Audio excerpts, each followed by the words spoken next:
Bonsoir à tous, jeudi 30 novembre, bienvenue dans le 7-8 journal sur TV 78. Tout de suite, les titres de l'actualité locale. Une centaine de personnes rassemblées cet après-midi à Guyancourt. Une mobilisation se tenait devant la direction départementale et des services courrier-colis de la Poste. Manifestation à l'appel de plusieurs syndicats pour soutenir un salarié convoqué en conseil de discipline. Vous le connaissez sans doute sous l'acronyme PACS. Le pacte civil de solidarité est un contrat entre deux personnes majeures conclu pour organiser leur vie commune. Et désormais, le PACS peut se signer chez le notaire ou dans votre mairie. Plus besoin d'aller au tribunal. Reportage à plaisir. Enfin, le compte à rebours à Noël pour Noël enclenché avant le début du mois de décembre. Avec le début du mois de décembre, c'est le moment pour ressortir des cartons, les décorations. Une féerie à voir également dans les rues de votre commune. À Morpin, un concours d'illumination a été lancé. Et à suivre également dans ce journal, retour sur la tournée africaine du président de la République Emmanuel Macron. Ce sera avec nos invités. Ils sont de l'association des ressortissants africains de 50 ans en Yvelines. C'est à suivre dans ce journal. Et je vous le disais dans les titres, près d'une centaine de personnes étaient réunies cet après-midi devant la direction départementale de la Poste à Guyancourt. À l'appel de plusieurs syndicats, ils manifestaient contre la convocation d'un salarié en conseil de discipline. Ce membre de la CGT est accusé de prise de parole sans autorisation de la direction. Les précisions sur place de Nicolas Kirillovitz et Patrick Jacques de Dixmude.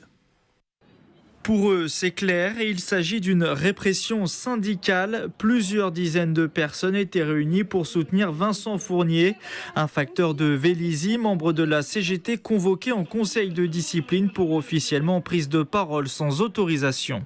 Tous les jours, on est sur le terrain pour rencontrer les facteurs du département et c'est ce qui les dérange, c'est contester leur politique, tenter d'organiser les luttes avec les salariés sur le terrain.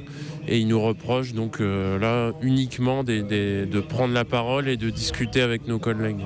Pour la CGT, cette convocation est une manière d'étouffer toute contestation contre la réorganisation des services au sein de la Poste. La direction, de son côté, n'a pas souhaité s'exprimer pour le moment. Il y a 2 semaines déjà, une manifestation était organisée devant le tribunal de Versailles en soutien à plusieurs salariés de PSA Poissy, accusés alors de séquestration sur un chef d'équipe. On sait qu'aujourd'hui, dans l'ensemble du mouvement social, il y a plein de gens qui sont sous le coup de la répression, qui peut aller jusqu'à la justice, ou même des emmerdements policiers. Donc il y a besoin de la solidarité, il y a besoin de se serrer les coudes et puis de se défendre nous-mêmes, de résister à tout ça, parce qu'on sait qu'au bout du compte, c'est une machine qui cherche à faire taire, qui cherche à museler toute forme de contestation. À l'heure où nous enregistrons ce reportage, l'éventuelle sanction n'est pas encore connue. Selon nos informations, l'agent concerné risque une semaine de mise à pied.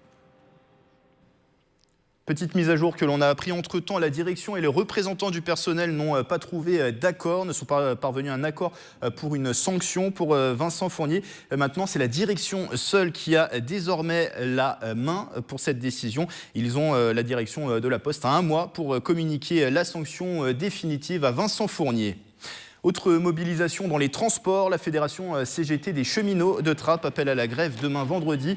Contestation entre autres contre une réorganisation des établissements de la SNCF et de la baisse des effectifs. Des perturbations sont à prévoir sur les lignes N et U du Transilien, prévoir un train sur 2 pour les 2 axes passant par Saint-Quentin en Yvelines. Pour consulter les horaires à jour des trains, rendez-vous sur le site internet du Transilien, rubrique itinéraire.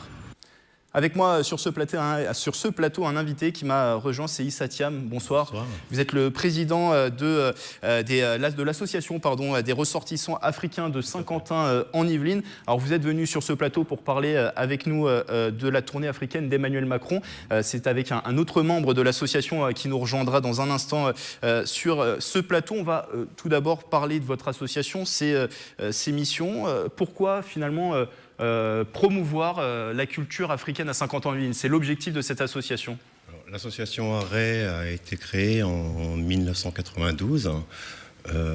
C'est notre génération d'avant, donc c'est donc nos pères, nos oncles qui ont créé cette association. Au départ, c'était dans l'idée de se connaître. Et puis également de favoriser l'intégration des ressortissants africains sur le territoire de Saint-Quentin en Yvelines. Aujourd'hui, l'association, heureusement, se métamorphose, puisque on ne parle plus trop d'intégration, mais on va plutôt se diriger sur des sujets comme la culture, promouvoir la culture, promouvoir l'Afrique d'une manière générale. Oui.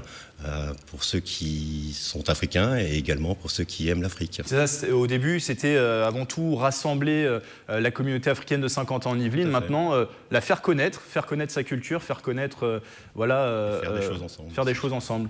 Et du coup, vous parlez d'activités culturelles. C'est de quelle sorte, justement, quel type d'activité ? Alors on en a fait pas mal sur Saint-Quentin en presque 25 ans. Ouais. On avait commencé par le carnaval africain sur Saint-Quentin-en-Yvelines, c'était au tout début et on avait d'ailleurs eu Téléfil 78 qui avait suivi ce festival. Ensuite, ça a été des conférences, des exposés sur le thème de l'Afrique. Aujourd'hui, on est sur la journée du bien vivre ensemble. C'est chaque année, depuis 7 ans maintenant, on reçoit tout un quartier pour une journée sur le thème de la musique africaine et un bon repas ensemble. Donc ça se passe sur tout le territoire de l'agglomération ? Bien sûr, tout Saint-Quentin-en-Yvelines est invité. Et sinon, une coupe de football également pour nos jeunes athlètes. Voilà. Et pourquoi elle vous tient à cœur, cette association ? Pourquoi justement promouvoir cette culture africaine ici à Saint-Quentin-en-Yvelines ? C'est un fil. On nous l'a transmise. Vous savez, en Afrique, ça se transmet de génération en génération. Donc cette association, on espère la faire perdurer et puis également la transmettre à nos enfants, puisqu'aujourd'hui on est dans cette situation où on est papa et donc on se doit de faire des choses à nos enfants plutôt que de laisser la rue s'occuper de nos enfants. C'est ça, on vous a transmis finalement cette passion de transmettre, maintenant c'est à votre tour de le faire ? Montrer le côté positif de l'Afrique, montrer les bonnes choses qui se font et c'est une manière également de lutter contre le racisme, contre pas mal de choses, de montrer le beau côté de l'Afrique, je pense. Et du coup, là, sur les prochains mois, est-ce qu'il y a des actions qui sont prévues sur le territoire de Saint-Quentin ? Alors, il y aura encore, bien sûr, la journée du bien vivre ensemble. Ça, ce sera obligatoire. Pour être franc, l'association a un peu de mal en ce moment à fédérer. Je pense que c'est dû aussi à de la volonté et puis peut-être moins à être sur les réseaux sociaux et plus se voir tout simplement. Voilà, mais on a des idées, on souhaite mettre des choses en place. Il nous faut des personnes de bonne volonté, on en a quelques-unes, on en cherche d'autres. On recherche de bénévoles. C'est important et je vous remercie d'ailleurs de nous inviter pour passer ce message. On cherche toutes les bonnes personnes de bonne volonté. Encore une fois... Pour vous joindre d'ailleurs, il y a votre mail qui s'affiche actuellement en bas de l'écran. Voilà, c'est le mail Issatiam. Encore une fois, merci pour cette invitation et on fera encore des choses sur Saint-Quentin-en-Yvelines, ça c'est évident. À découvrir également, j'ai vu sur le site de Saint-Quentin-en-Yvelines, il y a des sessions, des cours de danse africaine, c'est ça, qui sont organisés ? Alors, il y a eu des cours de danse aujourd'hui, non, c'est malheureusement plus le cas. Et du coup, qu'est-ce qu'on pouvait y découvrir ? Mais vous savez que sur Saint-Quentin-en-Yvelines, on a une sœur, puisqu'on est dans l'association, on se considère comme des frères et sœurs, tout simplement. On a une sœur qui donne des cours de danse également. D'accord. Quel type de danse, du coup ? C'est de danse africaine de la danse africaine. Tous les pays africains ? C'est du ballard, c'est toute la musique africaine, surtout un peu salsa également, pour être franc. Alors du coup, oui, on le disait, vous êtes en recherche bien sûr perpétuelle de bénévoles pour faire vivre cette association. Patrick Eyhoum, qui est membre de l'association, ne nous rejoint pas pour le moment. Il est à l'heure africaine, Patrick. Voilà, il est à l'heure africaine. On devait parler ensemble de politique bien et sûr. Je peux vous questionner également sur des thématiques politiques. Bien sûr, cette visite en Afrique d'Emmanuel Macron, un voyage qui s'est déroulé d'abord au Burkina Faso, ensuite en Côte d'Ivoire et s'est conclu aujourd'hui au Ghana. Alors, le temps fort, bien sûr, de ce voyage, c'était le discours d'Emmanuel Macron devant les étudiants de l'université de Ouagadougou au Burkina Faso. Sur la forme, on a présenté ce discours d'Emmanuel Macron avec un style dépoussiéré, finalement, qui rompt avec la tradition des anciens présidents français. Est-ce que c'est également le sentiment que vous avez eu? Oui, c'est le sentiment qu'on a eu parce que je pense que le président étant jeune, il a voulu essentiellement s'adresser à la jeunesse africaine pour son voyage. Donc oui, dépoussiéré, pourtant ça n'a pas été un voyage également simple pour lui, je pense. Il a quand même vu l'opposition, une opposition en Afrique sur pas mal de problèmes du quotidien, où certes il n'en est pas responsable, mais également des actions passées de la France en Afrique, puisque depuis 5 ans la France est en guerre en Afrique, et aujourd'hui vous attendiez beaucoup de ce voyage, justement, du discours, des annonces? Non, pas ce voyage-là, mais on sait se montrer patient. Alors, il y a une polémique qui a été créée pendant ce voyage, une blague d'Emmanuel Macron qui est mal passée auprès du président burkinabé Roch Kaboré. Il est parti réparer la climatisation. C'est ce qu'a dit le chef de l'État français à propos de son homologue au moment où il quittait la salle. Une humiliation, un incident diplomatique ou c'est une fausse polémique? Est-ce que ça règle le problème des Africains? Oui, c'est vrai que c'était par rapport à l'électricité, de mémoire, par rapport à un problème d'électricité. C'est ça, une étudiante de l'université. C'était au président de s'en occuper, c'était pas son... Effectivement, donc il a bien répondu parce que... on n'a pas à attendre de la France de régler ses problèmes d'électricité. Bon, il a dit d'ailleurs que la France n'avait pas de politique africaine, c'est-à-dire finalement n'avait pas à se mêler de l'Afrique. Mais bon, on ne tutoie pas un président de la République, par contre. Ça vous a choqué sur ce point-là. Sur le fond, on va terminer là-dessus, des annonces... Si on peut parler d'annonce, mais il a parlé de la reconnaissance des crimes de la colonisation, de la déclassification aussi des documents sur l'assassinat de Thomas Sankara, l'ancien dirigeant burkinabé qu'on appelait le Che Guevara africain. Il a parlé aussi des crimes perpétrés en Libye contre les Africains. Qu'avez-vous envie de retenir de toutes ces annonces? Si on peut parler d'annonces, mais voilà, qu'avez-vous envie de retenir? Forcément la Libye. Forcément ces esclaves aujourd'hui... forcément, oui, ça. De ce que vous me dites, c'est forcément ça qu'on va retenir. C'est ce qui choque le plus, nous qui sommes ici. Ces faits d'esclavage, oui, en Libye, c'est ce qui choque le plus. Vous, en tant qu'Africain de France, de Français d'origine africaine, c'est ce qui vous a choqué. Bien sûr. Et on en revient un petit peu à l'association. Il faut qu'il y ait des voix qui puissent le dire. Qui puissent en parler et même hurler, puisque aujourd'hui c'est inadmissible, tout simplement inadmissible.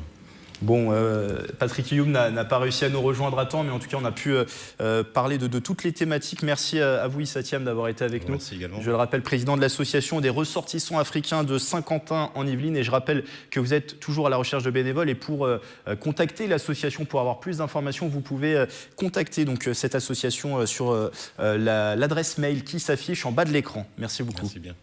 C'est nouveau, depuis le 1er novembre, plus besoin d'aller au tribunal pour signer un PACS. Le pacte civil de solidarité se conclut désormais chez le notaire ou en mairie. C'est une mesure de la loi de modernisation de la justice du XXIe siècle. Les communes saint-quentinoises ont déjà été sollicitées et Mélanie Poquet a suivi la signature d'un PACS à Plaisir. Une petite signature pour une nouvelle étape.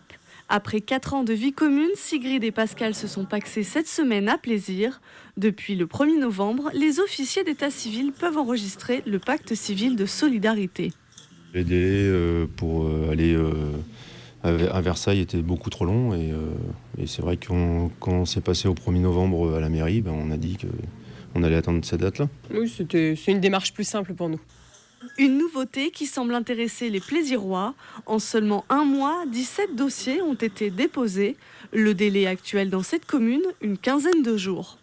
Les agents ont été formés via la préfecture et c'est rentré aussi dans le plan de formation continue que nous avons à la ville de Plaisir.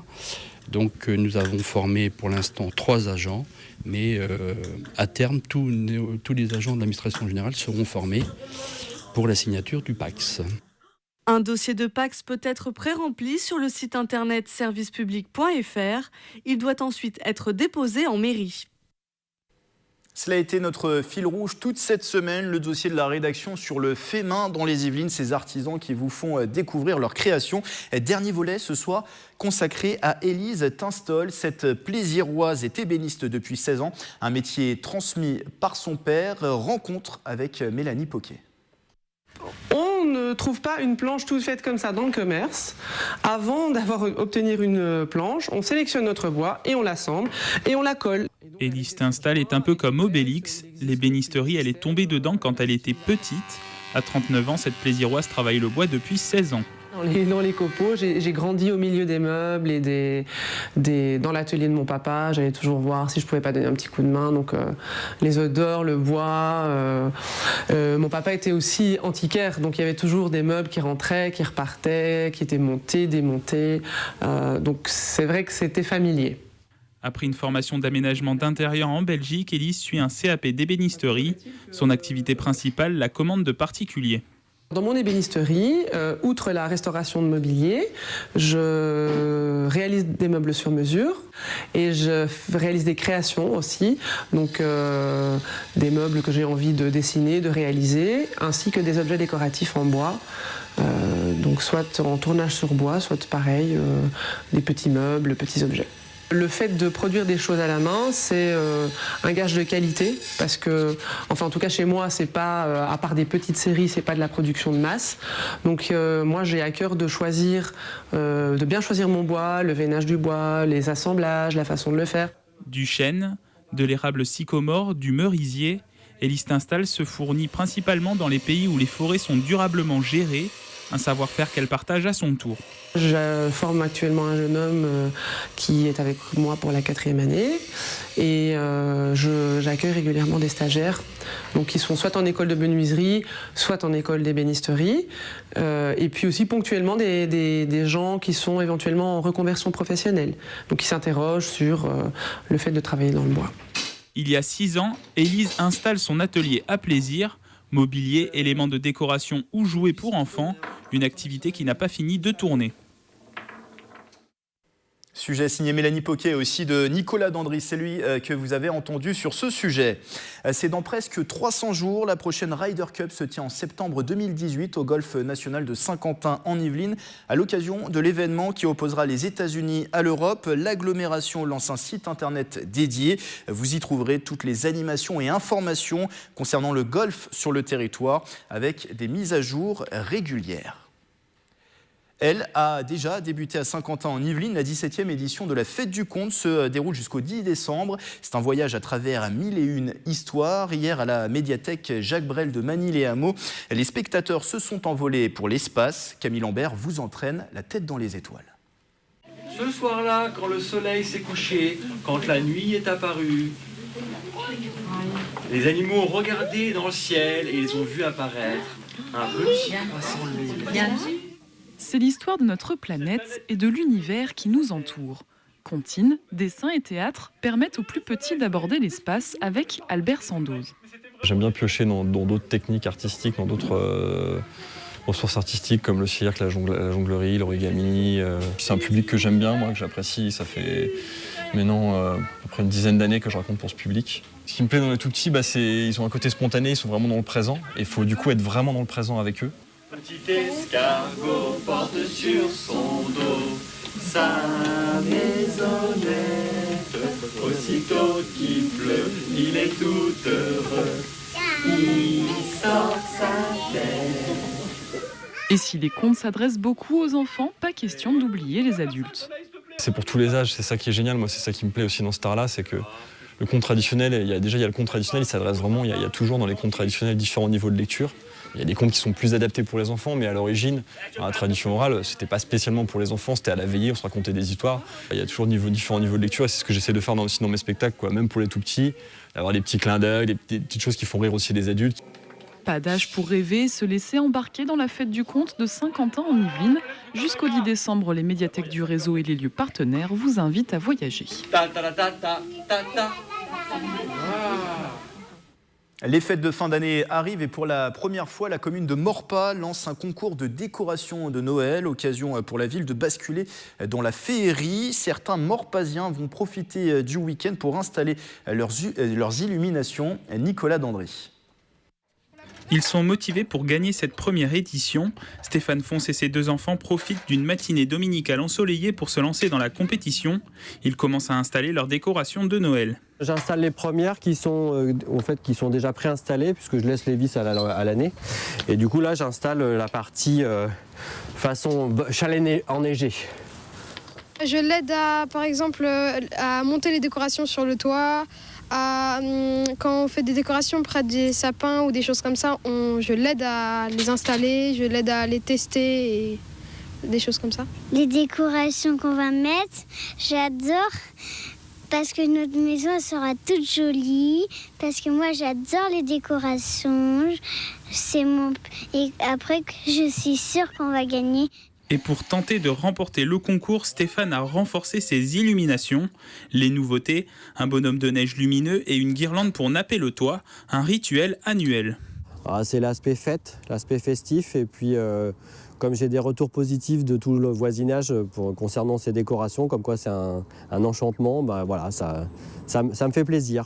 Un enchantement qui touche même les adversaires directs de Stéphane. Ah oui, très redoutable. D'habitude, tous les ans, on se fait un peu la guerre pour la décoration de Noël. Sauf que cette année, j'aurai pas le temps d'en faire. Donc il sera largement devant moi. Il fait toujours des belles décorations, des belles innovations. Voilà. Tous les ans, on les attend avec impatience, ces décorations. Et lorsque le test lumière est effectué, tout semble fonctionner. La famille Fons est parée pour le passage du jury prévu le 18 décembre prochain.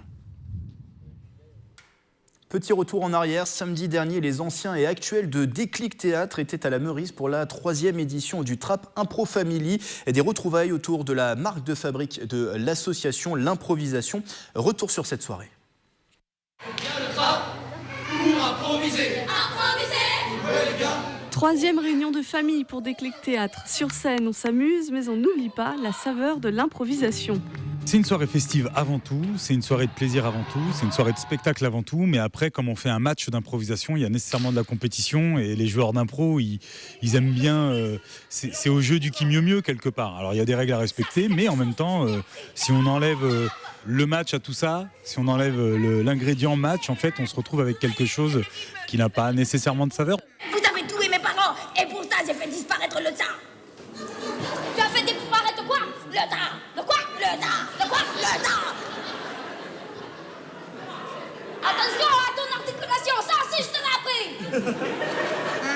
Une grande famille qui écrit son histoire depuis 1993. Le temps d'une soirée, anciens et actuels de la troupe jouent ensemble. 12 d'entre eux ont répondu présent.